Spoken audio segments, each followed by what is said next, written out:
DPR RI murka. Naturalisasi terus dilakukan padahal Indonesia kaya akan talenta. Mengapa PSSI memilih pemain luar ketimbang anak negeri? Apakah ini keputusan tepat atau hanya cermin lemahnya pembinaan atlet nasional? Berikut ini ulasan lebih dramatisnya. Aksi menakjubkan. Kevin Dix pagi sumpah jadi WNI, malamnya langsung tempur di Liga Eropa. Apakah ini awal kebangkitan timnas Indonesia? Siapkah bintang naturalisasi baru ini angkat harkat sepak bola tanah air? Begini kisah hebatnya. Kabar mengejutkan. Meski cedera, Mas Hilgers tetap berangkat ke Jakarta demi timnas Indonesia. Mampukah skuad Garuda bangkit melawan Jepang dan Arab Saudi? Apakah kehadiran sang bintang dapat mengubah nasib tim? Yang pasti doa dari kalian diperlukan agar Mas Hilgers tetap bisa tampil saat melawan Jepang dan Arab Saudi. Menyelami peluang oleh Romanya untuk bergabung dengan timnas Indonesia, kenapa kesempatan ini seolah muncul hanya dalam dongeng? Simak baik-baik ulasan berikut ini agar kalian tidak salah paham. Dituduh yang tidak-tidak oleh anggota DPR, Bonnie Triana. PSSI tegaskan, tidak ada pembayaran atau sewa pemain keturunan untuk timnas Indonesia, ini penjelasannya. Kembalinya sang Jenderal Pertahanan. PSSI beri kebebasan penuh kepada Shin Tae-yong untuk memanggil Asnawi Mangkualam ke timnas Indonesia. Akankah keputusan ini menjadi kunci kesuksesan melawan Jepang dan Arab Saudi? Begini penjelasan lebih jelasnya. Sebelum masuk pembahasan, mohon subscribe channel ini agar tidak ketinggalan berita timnas Indonesia. DPR RI murka. Naturalisasi terus dilakukan padahal Indonesia kaya akan talenta. Mengapa PSSI memilih pemain luar ketimbang anak negeri? Apakah ini keputusan tepat atau hanya cermin lemahnya pembinaan atlet nasional? Berikut ini ulasan lebih dramatisnya. Anggota Komisi X DPR RI Anita Jachobagah melontarkan kritik pedas yang tak tanggung-tanggung terhadap langkah PSSI yang terus melakukan naturalisasi pemain untuk memperkuat timnas Indonesia. Menurut Anita, langkah ini seolah-olah menunjukkan bahwa Indonesia miskin atlet, padahal negeri ini memiliki lebih dari 280 juta penduduk, termasuk anak-anak bangsa yang berbakat di dunia olahraga. Dalam rapat kerja Komisi X yang berlangsung pada Senin, Anita secara tegas mempertanyakan permohonan pemberian kewarganegaraan untuk 3 pemain keturunan, yakni Kevin Dix, Stella Loupati, dan Noah Aleatomo. Dengan suara yang penuh emosi, Anita mengungkapkan bahwa PSSI tampak terlalu bergantung pada pemain dari luar negeri. Padahal Indonesia memiliki banyak bakat yang menunggu untuk digembleng dan ditampilkan ke panggung dunia. Politisi Partai Demokrat ini pun menantang PSSI untuk mengevaluasi kebijakan naturalisasi yang kini telah mengantarkan 13 pemain asing bergabung ke timnas hanya di bawah masa kepemimpinan Menpora Dito Aryo Tejo.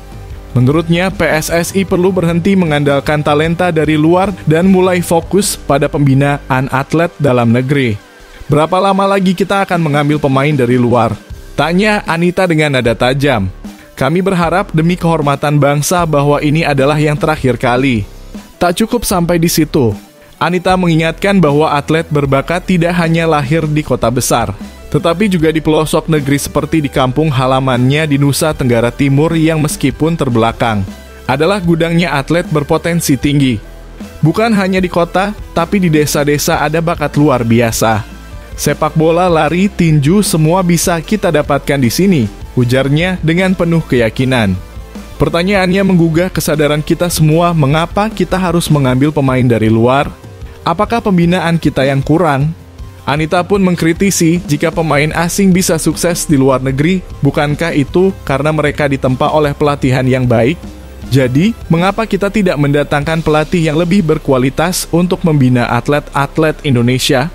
Kritikan ini juga disertai harapan bahwa 3 pemain keturunan yang dinaturalisasi ini benar-benar bisa memberikan prestasi untuk Indonesia.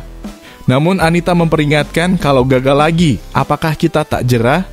Jangan sampai kita mengulang kesalahan yang sama hanya demi prestasi instan tanpa hasil yang membanggakan. Di akhir pernyataannya, Anita mengungkapkan optimisme bahwa Indonesia memiliki fisik dan potensi kuat yang hanya butuh sentuhan pembinaan yang tepat. Jika Kemenpora bisa mendidik atlet kita dengan baik, anak-anak kita tak kalah dengan mereka di luar sana. Lalu, mengapa kita terus melihat keluar? Apakah naturalisasi pemain asing adalah solusi terbaik untuk prestasi timnas Indonesia, ataukah ini justru langkah mundur yang mengabaikan bakat anak bangsa sendiri? Coba beri tanggapan kalian di kolom komentar di bawah video ini.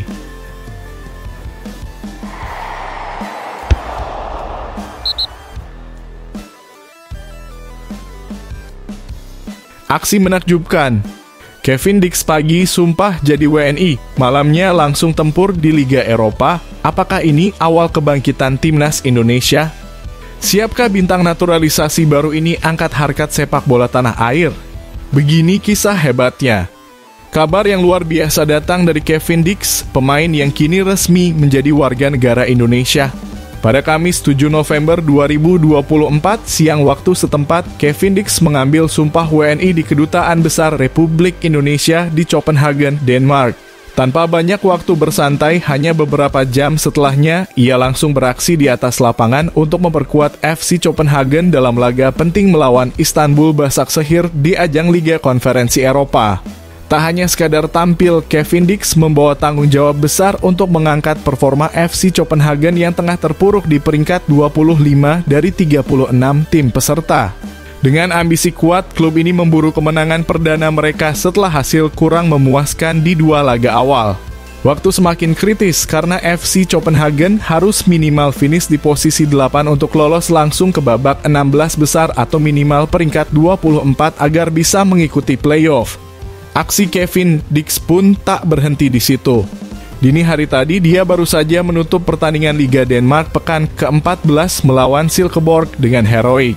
Sempat tertinggal, Kevin muncul sebagai penyelamat di menit 91 dengan mencetak gol penalti, membuat FC Copenhagen terhindar dari kekalahan dengan skor akhir 2-2.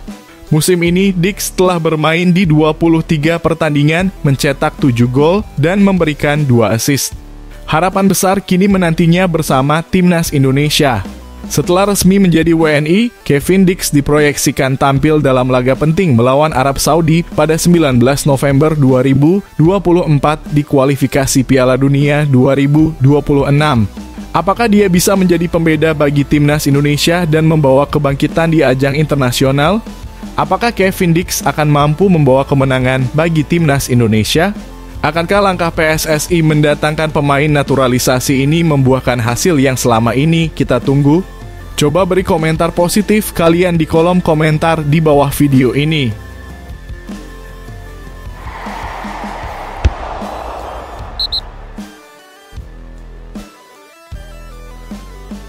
Kabar mengejutkan. Meski cedera, Mas Hilgers tetap berangkat ke Jakarta demi timnas Indonesia. Mampukah skuad Garuda bangkit melawan Jepang dan Arab Saudi? Apakah kehadiran sang bintang dapat mengubah nasib tim? Yang pasti doa dari kalian diperlukan agar Mas Hilgers tetap bisa tampil saat melawan Jepang dan Arab Saudi. Berita terbaru datang dari bintang timnas Indonesia, Mas Hilgers, yang mengalami cedera jelang duel penting melawan Jepang dalam kualifikasi Piala Dunia 2026 zona Asia. Meski cedera hamstring setelah laga FC Twente melawan Willem, Hilgers dipastikan akan tetap berangkat ke Jakarta dan bergabung dengan skuad Garuda pada 10 November mendatang. Manajer Timnas Indonesia, Sumarji, menegaskan bahwa semua pemain yang sudah dipanggil, termasuk Hilgers, akan hadir untuk persiapan menghadapi dua laga krusial melawan Jepang pada 15 November dan Arab Saudi pada 19 November 2024 di Stadion Utama Gelora Bung Karno. Dukungan penuh dari supporter sangat diharapkan, apalagi posisi Timnas Indonesia saat ini cukup genting di peringkat kelima grup C. Cedera yang dialami Hilgers membuat para penggemar khawatir mengingat perannya yang penting dalam menjaga pertahanan skuad Garuda. Dalam pertandingan terakhir, Hilgers hanya mampu bermain satu babak sebelum ditarik keluar. Kondisi ini menimbulkan pertanyaan besar, apakah sang bek tangguh ini bisa tampil maksimal untuk membawa Indonesia meraih kemenangan? Setelah 4 pertandingan tanpa kemenangan, 2 laga kandang ini menjadi kesempatan terakhir timnas Indonesia untuk memperbaiki posisi dan menjaga asa lolos ke Piala Dunia 2026. Apakah Mees Hilgers akan pulih tepat waktu dan menjadi tembok pertahanan yang kuat bagi timnas Indonesia? Bisakah kehadiran sang bintang menginspirasi skuad Garuda untuk bangkit dan mencetak sejarah di babak kualifikasi ini? Mari kita sama-sama beri dukungan yang positif di kolom komentar di bawah ini.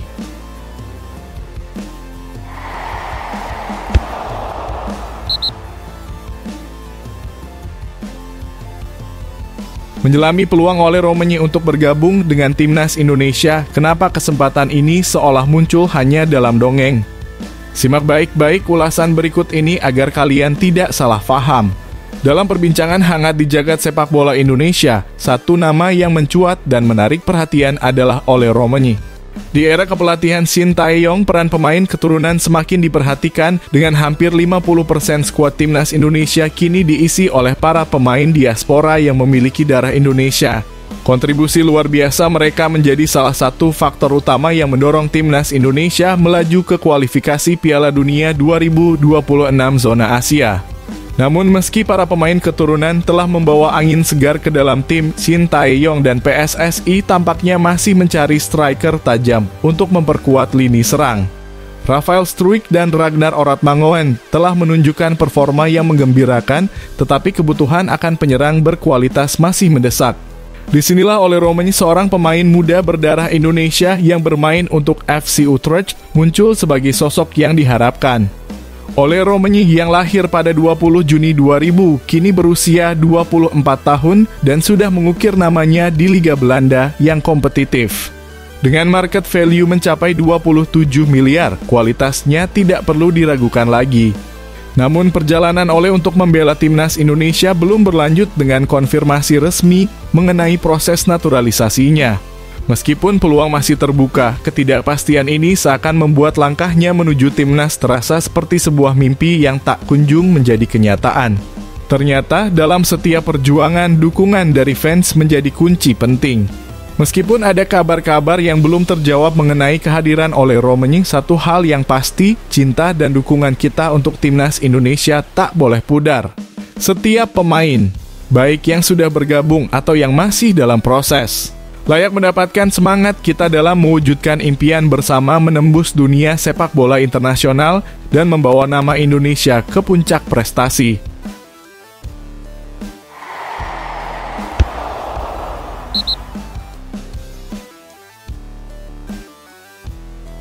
Dituduh yang tidak-tidak oleh anggota DPR, Bonnie Triana. PSSI tegaskan, tidak ada pembayaran atau sewa pemain keturunan untuk timnas Indonesia, ini penjelasannya. Dalam sebuah pernyataan yang menghebohkan, PSSI menegaskan bahwa mereka tidak membayar atau menyewa pemain keturunan untuk membela timnas Indonesia. Pernyataan ini dilontarkan langsung oleh Sekjen PSSI, Yunus Nusi, dalam rapat dengar pendapat bersama Komisi X DPR RI. Menjawab pernyataan dari anggota DPR, Bonnie Triana, yang mempertanyakan kehadiran pemain keturunan di timnas.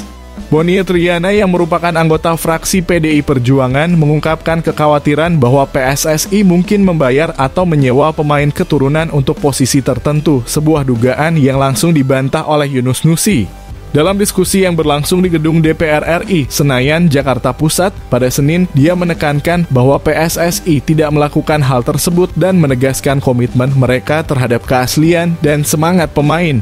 Semua pemain keturunan ini bersedia membela skuad Garuda karena mereka memiliki darah Indonesia yang mengalir dalam tubuh mereka.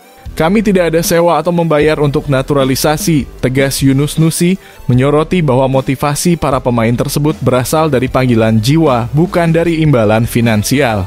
Saat ini timnas Indonesia telah mengandalkan sekitar 15 pemain keturunan, termasuk nama-nama seperti Sandy Walsh, Jordi Amat, dan Rafael Struijk, yang semua memiliki latar belakang Indonesia dari keluarga mereka. Keberadaan mereka diharapkan dapat memperkuat skuad dalam menghadapi tantangan di putaran ketiga kualifikasi Piala Dunia 2026 zona Asia.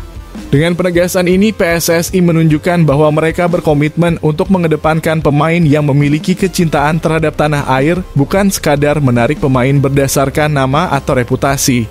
Yunus menambahkan, kami bersyukur kepada mereka karena semangat dan pengorbanan yang mereka tunjukkan di lapangan. Ini adalah bukti bahwa cinta kepada Indonesia tidak mengenal batas, bahkan dari generasi yang jauh dari tanah air.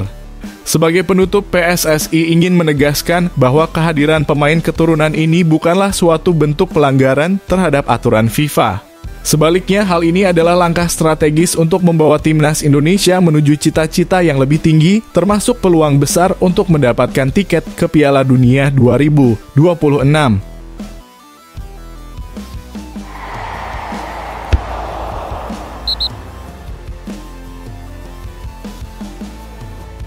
Kembalinya sang Jenderal Pertahanan.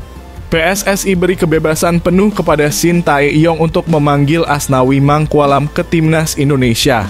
Akankah keputusan ini menjadi kunci kesuksesan melawan Jepang dan Arab Saudi? Begini penjelasan lebih jelasnya. Dalam kabar yang mengguncang dunia sepak bola tanah air, PSSI mengumumkan bahwa pelatih timnas Indonesia, Shin Tae-yong, kini diberikan kebebasan penuh untuk memanggil kembali Asnawi Mangkualam Bahar ke dalam skuad Garuda menjelang pertarungan penting melawan Jepang dan Arab Saudi. Nama Asnawi yang kini berkarier di klub Thailand Port FC tiba-tiba menjadi sorotan setelah tidak tercantum dalam daftar 27 pemain yang dipanggil. Ketiadaan Asnawi Mangkualam dalam skuad membuat banyak penggemar terkejut mengingat posisinya yang krusial sebagai bek andalan dalam tim. Selama ini pemain berusia 25 tahun ini telah menjadi figur kunci yang diandalkan oleh Shin Tae-yong. Meskipun pelatih asal Korea Selatan sempat menjelaskan bahwa Asnawi tidak dipanggil karena alasan cedera. Kehadiran sang pemain di lapangan saat memperkuat Port FC pada pertandingan melawan Bangkok United justru menambah ketidakpastian. Dalam laga tersebut, meskipun Port FC kalah 0-2, Asnawi tampil sebagai starter dan bermain selama 45 menit penuh. Respons cepat dari netizen pun tak dapat dihindari. Mereka bertanya-tanya apakah Asnawi akan segera dipanggil kembali untuk menghadapi tim kuat yang dikenal sering tampil di Piala Dunia. Menanggapi pertanyaan ini, Sekjen PSSI Yunus Nusi dengan tegas menyatakan bahwa keputusan sepenuhnya berada di tangan Shin Tae-yong tanpa adanya intervensi dari pihak manapun. Kami di PSSI sangat menghormati kebijakan pelatih dan akan menunggu keputusan yang tepat dari Shin Tae-yong. Dengan tantangan berat di depan, di mana timnas Indonesia akan menghadapi Jepang pada 15 November dan Arab Saudi pada 19 November. Pertanyaannya adalah, apakah kehadiran Asnawi Mangkualam akan menjadi faktor penentu dalam menentukan nasib timnas Indonesia di kualifikasi Piala Dunia 2026? Akankah Shin Tae-yong mengambil keputusan berani untuk memanggil kembali bintang pertahanannya ini?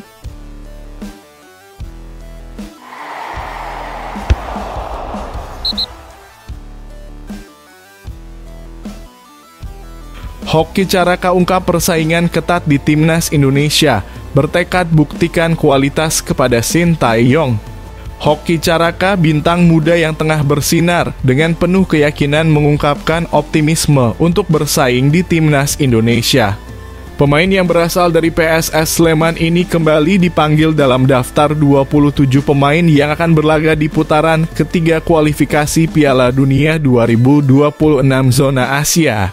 Di bulan ini Indonesia akan menghadapi tantangan besar dengan dua pertandingan penting melawan Jepang pada 15 November dan Arab Saudi pada 19 November di Stadion Utama Gelora Bung Karno, Jakarta. Datang dengan modal yang sangat kuat, Hoki menunjukkan performa gemilang di Liga 1 musim ini. Dari 10 pertandingan yang dilakoninya, ia berhasil menyumbangkan 3 gol dan 1 assist, menjadikannya top scorer untuk tim Super Elja. Meski demikian, Hoki menyadari betapa ketatnya persaingan di lini depan timnas Indonesia saat ini, di mana ia harus bersaing dengan nama-nama besar seperti Ramadhan Sananta dan Rafael Struijk, yang telah menjadi andalan pelatih Shin Tae-yong. Yang pasti persaingan cukup ketat ya di timnas. Kita bisa lihat semua pemain bisa bermain. Tinggal gimana kerja kerasnya di latihan. Untuk menunjukkan hasil yang terbaik buat pelatih, ungkap Hoki Caraka menegaskan komitmennya untuk memberikan yang terbaik. Menghadapi Jepang, Hoki mengakui bahwa lawan mereka merupakan tim yang tangguh. Ia secara khusus menyoroti dua pemain kunci Jepang, Wataru Endo yang kini bermain untuk Liverpool dan Takehiro Tomiyasu dari Arsenal. Wataru Endo sama Takehiro Tomiyasu, ujarnya dengan antusias. Hoki berharap bisa berada di lapangan dan bertemu langsung dengan kedua pemain hebat tersebut, melihat ini sebagai kesempatan emas untuk belajar dari mereka. Bagi Hoki, pertemuan dengan pemain bertahan berpengalaman seperti Endo dan Tomiyasu adalah peluang untuk memperkaya pengetahuannya sebagai penyerang. Karena mereka pemain bertahan, jadi ingin tahu bagaimana mereka bermain. Karena mereka sangat berpengalaman di defense, tutupnya dengan penuh semangat. Dengan tekad dan semangat yang membara, Hoki Caraka siap untuk membuktikan kemampuannya di panggung internasional dan membela nama baik Timnas Indonesia, serta berkontribusi dalam perjuangan meraih tiket ke Piala Dunia 2026.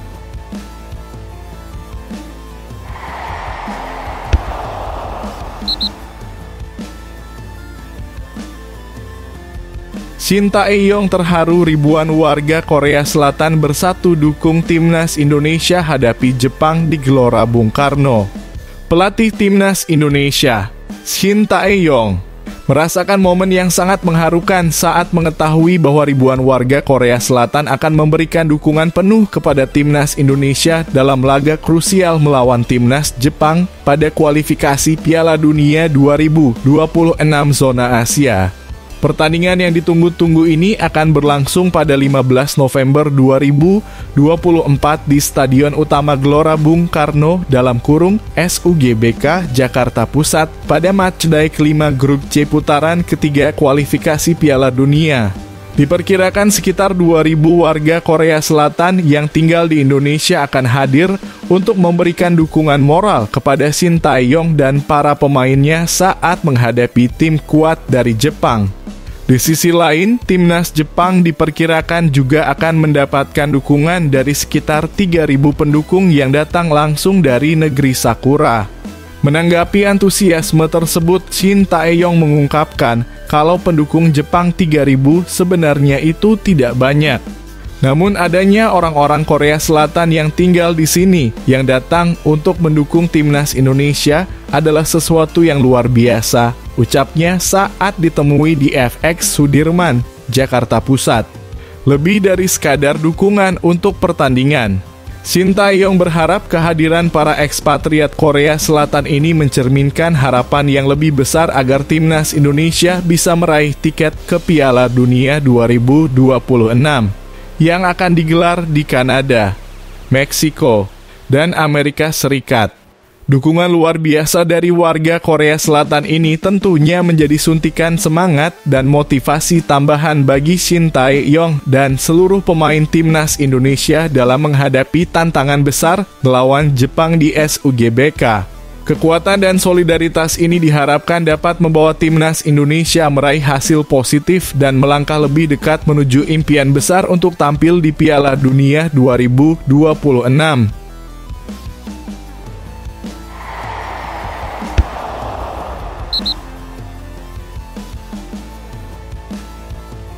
PSSI bidik wasit Indonesia memimpin pertandingan Piala Dunia Adisis 2030, mimpi besar menuju panggung dunia. Wakil Ketua Umum PSSI Ratu Tisha Destria mengungkapkan sebuah ambisi luar biasa. Organisasi ini bertekad untuk mengutus wasit Indonesia memimpin pertandingan di Piala Dunia edisi 2030. Dalam kursus penyegaran wasit C1 yang diadakan di Bogor sejak 3 November, Ratu Tisha optimis menyatakan, bukan tidak mungkin 10 tahun ke depan, kita bisa mengidentifikasi talenta dan melanjutkan pembinaan dengan metode berkelanjutan yang sudah dirancang PSSI. Untuk merealisasikan mimpi ini, PSSI telah menyiapkan jenjang karier wasit yang sistematis dimulai dari kelas C3 sebagai level terendah, kemudian C2 untuk wasit di tingkat provinsi, hingga level C1. Ambisi mereka tidak main-main karena PSSI berusaha merekrut wasit C3 dengan usia di bawah 22 tahun. Kami melihat karier wasit pada umumnya mencapai puncak di usia 40 hingga 42 tahun. Dengan persiapan sejak muda, mereka akan memiliki kematangan, pengalaman, dan kondisi fisik yang prima saat mencapai usia tersebut. Ibu Ratu Tisha menggambarkan visi jangka panjang mereka.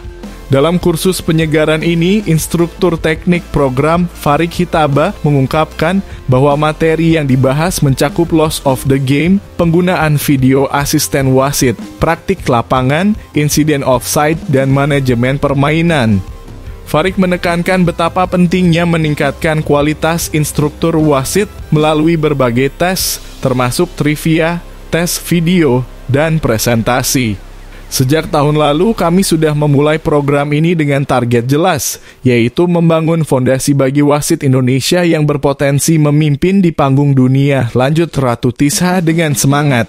Indonesia kini sudah memiliki beberapa wasit berlisensi FIFA, seperti Torik Alkatiri, Yudi Nur Cahya, dan Saputra Rian Randa, yang diharapkan bisa menjadi contoh bagi generasi baru wasit Indonesia yang kelak memimpin pertandingan di Piala Dunia 2030. Dengan tekad dan kerja keras, mimpi besar ini semakin dekat untuk diwujudkan.